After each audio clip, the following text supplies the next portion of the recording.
Seja muito bem-vindo, seja muito bem-vinda a mais uma aula de Introdução à Lógica. Meu nome é Samuel Valentim e esse vídeo é parte de uma série de vídeos de Introdução à Lógica baseado na obra de Irving Kopp, no livro Introdução à Lógica. Se você não tem esse livro, você pode adquirir através do link que eu sempre deixo aqui embaixo, mas você pode adquirir de qualquer outra maneira, inclusive ele está disponível gratuitamente em PDF.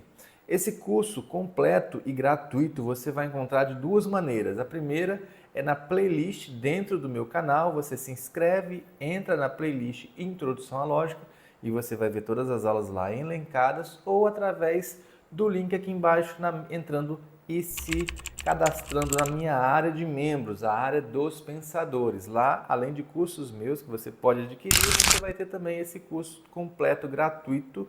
A diferença é que lá eu consigo separar por módulos e isso facilita os seus estudos, porque fica mais fácil de visualizar aonde você quer estudar, qual é o módulo específico, e eu consigo também agrupar de forma mais fácil para ser estudada. Então, te aguardo também se inscrevendo lá.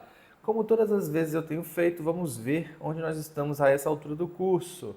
Então, nós já vimos toda essa parte em laranja, que é a primeira parte do livro de Irving Kopp, Introdução à Lógica, na tradução de Álvaro Cabral, essa primeira parte que tratou do assunto da linguagem. Se você não viu, faz uma maratona aí e assiste todas essas aulas. São muitas aulas e todas elas muito importantes. Em particular, a aula de falácias e a aula de definição são aulas bastante usuais no dia a dia. E agora nós estamos entrando não, já vimos, né, o capítulo 5 da obra, na segunda parte. Essa segunda parte, que é essa parte em azul, é a parte que vai falar efetivamente da dedução, ou métodos de dedução. Aqui a gente vai ver uma parte mais substanciosa da lógica. Já vimos, então, no capítulo 5, nós vamos ver a última seção do capítulo 5, que é a seção 6, simbolismo e diagramas para as proposições categóricas. E é isso que nós iremos ver neste exato momento. Então, para isso, vamos entrar agora nesse tema, o simbolismo e diagramas para as proposições categóricas. Bem, o que nós vimos até agora é que até então nós estávamos vendo na forma típica de proposições categóricas, as quatro, as universais, a universal afirmativa, a universal negativa, a particular afirmativa e a particular negativa. Vimos então que quando a gente trata da forma aristotélica, ou de forma mais tradicional, a gente embute ali dentro a ideia do sujeito. Então, todas as proposições categóricas, as quatro formas típicas, A, E, I e O, elas possuem o sujeito incluso dentro da teoria. A gente viu que quando vai para a ideia booleana, onde o sujeito ele não é pressuposto, ele vai aparecer ou não, dependendo da situação, ou seja, é possível que uma classe seja vazia, enquanto na lógica tradicional isso não acontecia. Isso ocorre em algumas mudanças. Dentre elas, nós vimos as inferências imediatas, muitas delas passam a não valer. E apenas na diagonal é a que vale, né? Que é a parte da contradição. Então aqui nós temos todo S é P, onde S e P eles simbolizam as classes e os elementos ou não, né, dentro dessas classes. E nessa interpretação nova, a interpretação booleana, né, o S, ou particularmente o S, né, ele pode ser nulo. A gente viu que isso acontece. Uma vez que isso pode acontecer, a gente vai fazer uma nova notação. Então, a nossa primeira notação vai ser essa aqui, ó. S é igual a zero. Esse aqui é um símbolo que a gente vai usar, o zero é o símbolo da classe vazia, classe nula. Então, isso aqui significa que não há nenhum S ou não há nenhum elemento em S. Significa isso aqui. Por outro lado, é possível que a gente negue isso também. Ou seja, a gente diga, não, existe, não é verdade que não há nenhum S. Ou seja, a gente pode dizer também que há elementos em S. Ou Ao mesmo tempo, nós podemos negar que a classe S, essa aqui, não tenha elementos. Ao negar isso, a gente faz um traço oblíquo nesse sinal de igualdade e nós temos S é diferente de zero ou S é diferente de vazio, simbolizando que aqui tem pelo menos um elemento dentro desta classe. Então essa vai ser a nossa anotação. E com isso, a gente vai começar a estudar agora essa situação. Tudo S é P, nenhum S é P, algum S é P, algum S não é P, né? Que são respectivamente universal afirmativo, simbolizado pela forma típica A, universal negativa, pela forma típica E, particular afirmativa, pela forma típica I, e particular negativa, pela forma típica que a gente chama de O. Ou seja, as proposições categóricas, todas essas aqui, essas quatro, elas referem às classes, né? No caso, a duas classes, a S e a classe P. Então vejamos, para a gente fazer isso em símbolos, nesse símbolo novo que a gente está vendo agora, que são S e P, que a gente mostrou lá que pode ser nula ou não, vamos pegar esse exemplo, a classe de todas as sátiras. E eu tenho P como sendo a classe dos poemas. Então S é a classe de todas as sátiras, P é a classe de todos os poemas. A notação que a gente vai usar é como se fosse um produto ou a interseção de S com P significa que todas as coisas que são ao mesmo tempo sátiras e poemas. E a gente simboliza por SP e a gente, ao ler ou ao falar, a gente vai falar o produto ou a interseção das duas classes. É a parte que é a comum entre elas, ou não, né? Vai depender muito da situação. E o produto entre essas duas classes é a classe, é uma classe. Então é como se isso aqui fosse uma classe nova. O produto entre duas classes é a classe de todas as coisas que pertencem a ele. Vamos ver isso com mais detalhe agora a seguir. Através dessa notação, para a gente vai ser fácil visualizar a universal negativa e a particular afirmativa, né? Quando eu falo nenhum S é P, se eu fizer o produto de S com P e dizer que ele não tem elemento, ou seja, que é vazio, significa que não há elementos de S em P. Então eu consigo, por essa notação nova, escrever isso. E se eu digo algum S é P, eu estou dizendo que algum elemento de S pertence a P. Portanto, eu posso dizer que o produto, ou que a interseção de S com P, não é vazio. Por quê? Porque tem pelo menos um elemento. Então, através dessa notação nova, eu consigo, de classes, eu consigo descrever. Bem, uma vez que a gente viu esses dois, a universal negativa e a particular afirmativa, o que a gente pode pensar sobre a universal afirmativa e a particular negativa? Ora, a gente não tem essa informação de imediato, assim como a gente teve nas universais na universal negativa e na particular afirmativa. Então, como é que eu acho isso? Primeiro, a gente vai estudar, vai relembrar a classe complementar, que a gente vai denominar ou vai definir como S com um tracinho em cima. A gente lê mesmo S traço. Então, se essa é a classe de todos os soldados, o S traço é a classe de todos os não soldados, o que inclui, por exemplo, eu não sou soldado, então eu estou nessa classe dos não soldados. Uma tartaruga é um não soldado, também está nessa classe. O mar é um não soldado, então também está nessa classe. Ou seja, a classe dos não soldados são todos os elementos existentes no universo, menos os soldados. A gente viu essa definição em outra ocasião. E ela vai ser importante agora. Por quê? Porque todo SEP, a gente consegue, por obversão, transformar isso. A gente viu nas aulas anteriores, no assunto sobre obversão e desinferências imediatas, que através da obversão a gente chega a nenhum S é não P. Onde não P é simbolizado por P traço. Então a gente tem nenhum S é P traço, onde o termo predicado agora é P traço. Ora, nenhum S é P traço, ou nenhum sujeito é predicado, a gente viu aqui em cima, ó. Nenhum sujeito é predicado. Nós vimos que o produto de S com predicado sujeito com predicado, a classe dos sujeitos com a classe dos predicados é vazia quando você tem uma universal negativa. E por obversão, nós saímos de todo o SEP para uma universal negativa, cujo produto do sujeito com um predicado, do termo sujeito com o termo predicado, S com P traço, é vazio. Então, todo o SEP, nessa nova notação nossa, pode ser simbolizado por S interseção P traço é igual a vazio.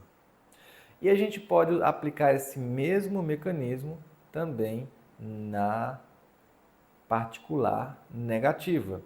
Algum S não é P, por obversão, a gente tem que algum S é não P, onde esse P, novamente, é o P traço. Então, a gente tem que algum S é P traço. Termo sujeito, S, termo predicado, P traço. E a gente viu já aqui em cima, algum S é P, termo sujeito e o termo predicado. Nós temos que o produto do termo sujeito com o termo predicado, para esse caso, é diferente do vazio. Então, portanto, nós temos que algum S não é P, pode ser simbolizado também nessa nova notação como o produto de S com P traço, sendo diferente do vazio. E, portanto, a gente chega às 4 formas típicas agora escritas nessa nova notação. A universal afirmativa, que na forma clássica é todo S é P.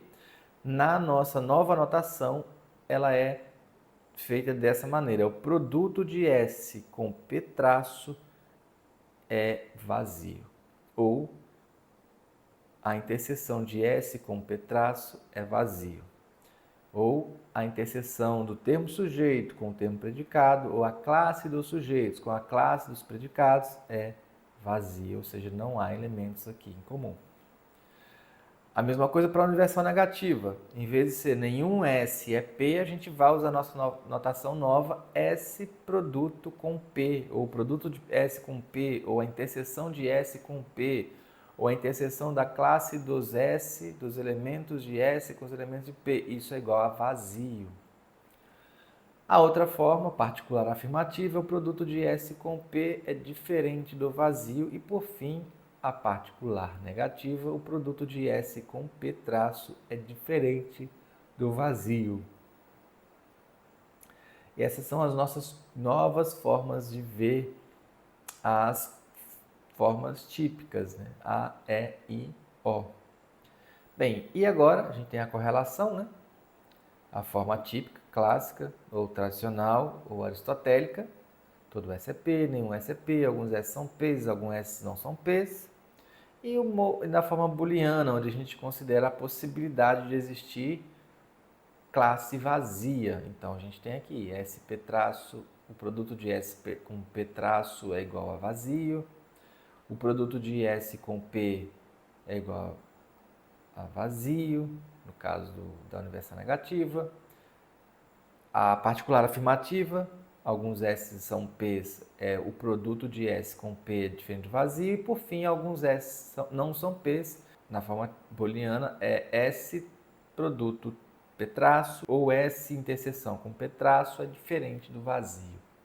E deste modo aqui fica até mais fácil você olhar, por exemplo, as contradição, que é aquele quadro de oposição que só no sistema booleano tem, porque no outro quadro de oposição a gente não tem apenas a contradição, mas outros, né? Como a subalternação, por exemplo. Aqui a gente, na forma booleana, as diagonais daquele quadro de oposição que a gente viu é que vai funcionar. Se você olhar exatamente aqui, ó, SP traço é igual a zero e SP traço é diferente de zero, claramente, se esse for verdadeiro, esse aqui não pode ser verdadeiro. Tem que ser falso. Porque se os dois forem verdadeiros, tem uma contradição. Como é que o produto de S com P não tem elementos e tem elementos ao mesmo tempo? Não pode acontecer isso. Então, aqui é falso e aqui é falso. Portanto, nós temos uma contradição aqui. E é o que a gente vai ver aqui no nosso quadro de oposição, agora booleano, né? Aqui, ó, se S produto com P traço for igual a zero, e a gente considerar isso verdadeiro, o contraditório dele, S interseção P traço, diferente de zero, tem que ser falso. E aqui, da universal negativa para a particular afirmativa, idem. Então, os contraditórios ficam mais fáceis de ver, né? Por essa notação, porque não pode que o produto de S com P não ter nenhum elemento e, ao mesmo tempo, o produto de S com P ter elemento. Não pode ser verdadeiro isso na mesma frase. Então, se um é verdadeiro, o outro é falso. Se um é falso, o outro é verdadeiro. Isso aqui é a contradição. Fica mais fácil de enxergar. Bem, tendo em vista isso, vamos ver uma outra forma de ver essa mesma situação, mas agora através dos diagramas de Venn, do matemático Venn do século XIX. Então, o diagrama ele não é de proposições propriamente, é um diagrama de classe. Então, a gente vai simbolizar uma circunferência, nesse caso aí, essa circunferência com o Szinho ali demonstrando que isso é uma classe. Agora, observe que aqui nada se diz sobre essa classe. Aqui a gente não sabe se tem elementos dentro dessa classe, se não tem elementos dentro dessa classe. A gente vai ver a partir de agora como isso vai funcionar. Para ter elementos dentro dessa classe ou não, a gente vai usar a seguinte notação, que é essa aqui, ó. Um diagrama desse que for escuro, sombreado, ele vai ser um diagrama que não tem elementos, ou seja, a classe dos S não possui elemento algum. Então a gente vai simbolizar dessa maneira, com um sombreado. Para a gente dizer que uma classe tem elementos, a gente vai colocar o X dentro.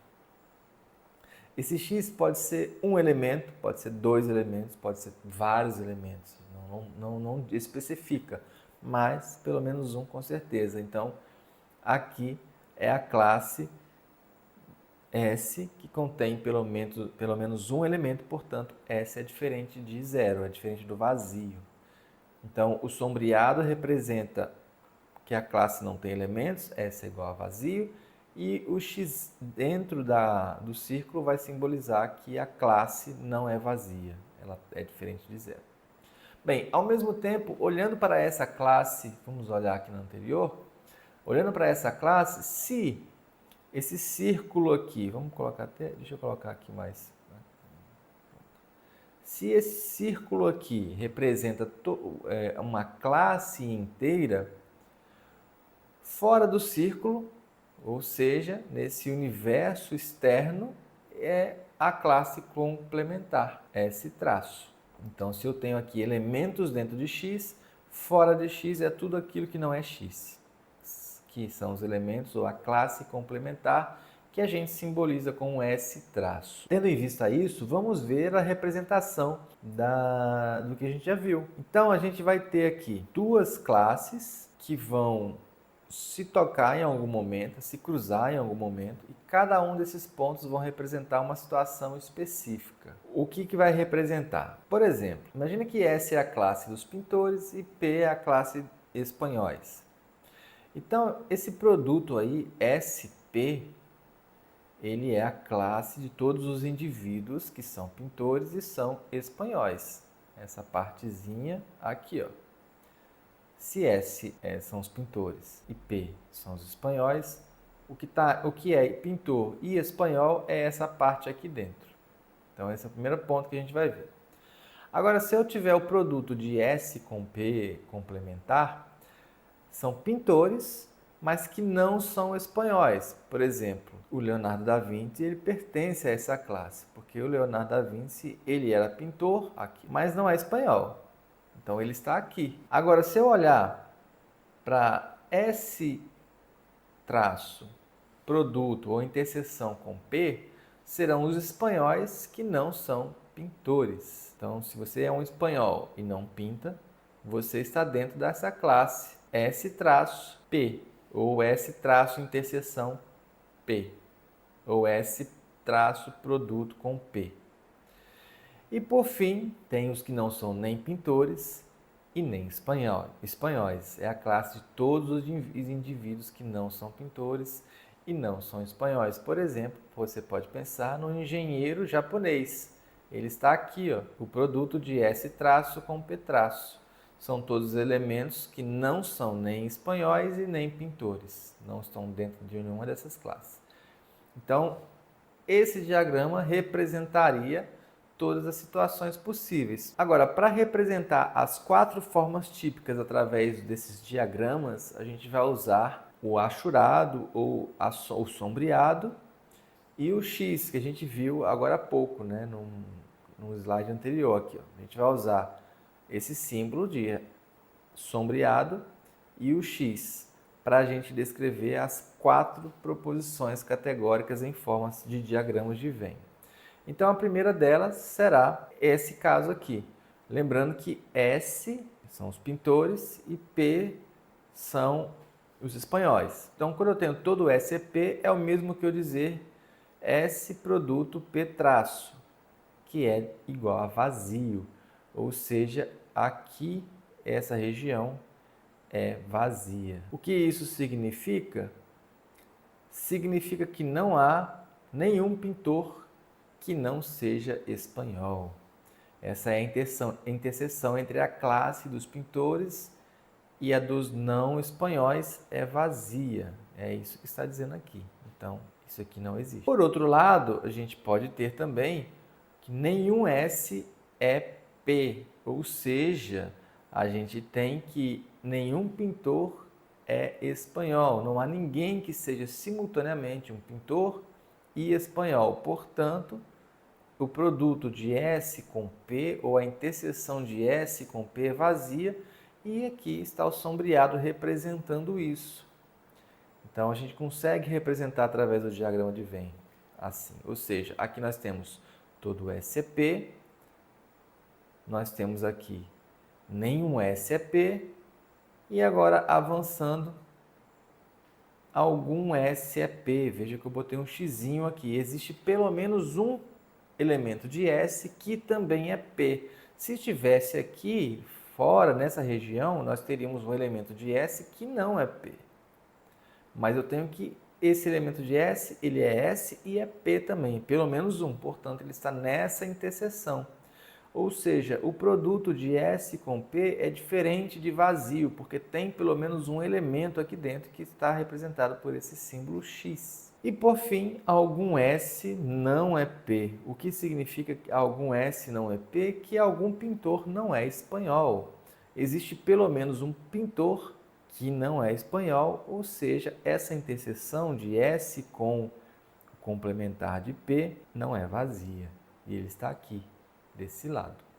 Então, a gente representa todas as formas típicas através do diagrama de Venn dessa maneira.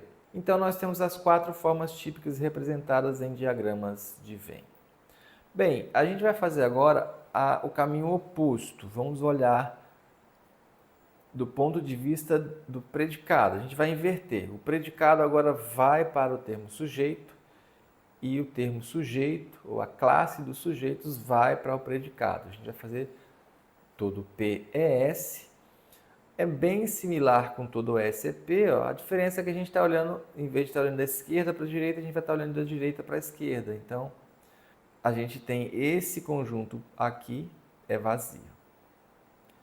Por outro lado, quando eu olho nenhum P é S, vai ser igual a nenhum S é P, ó. Não muda em nada, porque é a mesma coisa, na verdade. Quando eu falo agora algum P é S, nós temos que produto de P com S é diferente de vazio, ou seja, existe pelo menos um elemento que é P e é S simultaneamente. E por fim, nós temos algum P não é S, significa que existe pelo menos um P aqui que ele não faz parte da classe dos S's.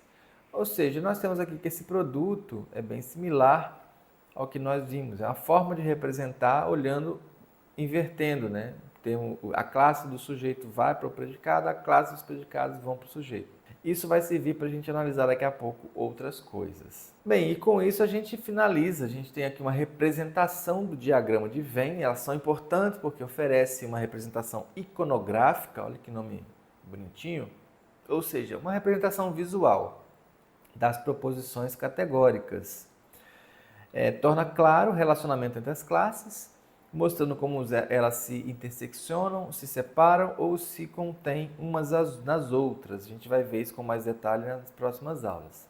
E Isso aqui constitui a base para métodos mais simples e diretos para determinar a validade de silogismos categóricos, que nós veremos em breve. Bem, e com isso nós finalizamos essa aula. Espero que você tenha gostado e compreendido. Se gostou, vamos continuar estudando mais e te aguardo para a próxima aula. Até mais!